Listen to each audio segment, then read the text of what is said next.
All right. In the last section of this chapter, we're going to look at oblique triangles. Oblique triangles are anytime you don't have a right triangle, and you can't use SOHCAHTOA if you don't have a right triangle because you need a hypotenuse in order to use a right triangle.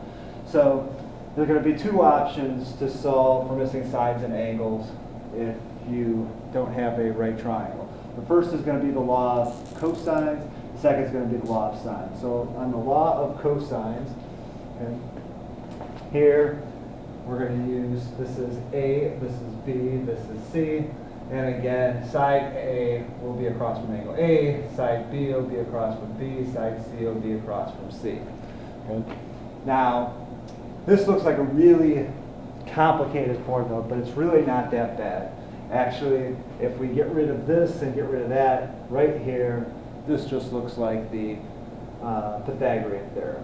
So this part here is really just the Pythagorean theorem. So if you think Pythagorean theorem, you will be able to get a good portion of this formula. So you got the Pythagorean theorem, and then if you see this is A and B, well, this is A and B.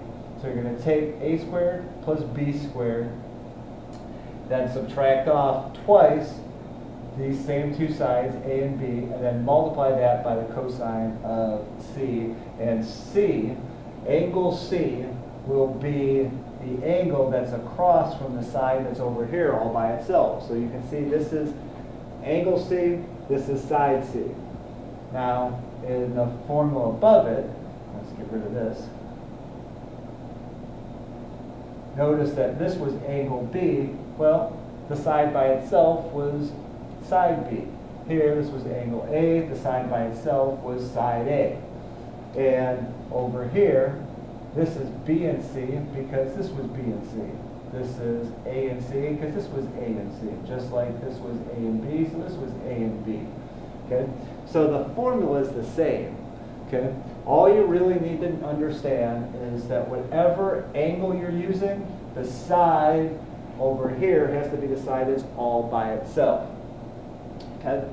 And then the remaining two sides of the triangle fill in these other values. But it's the same. Think Pythagorean theorem here, then minus 2 times whatever those same two sides are, times the cosine of whatever the angle is. Okay? So we're going to look at a couple examples here.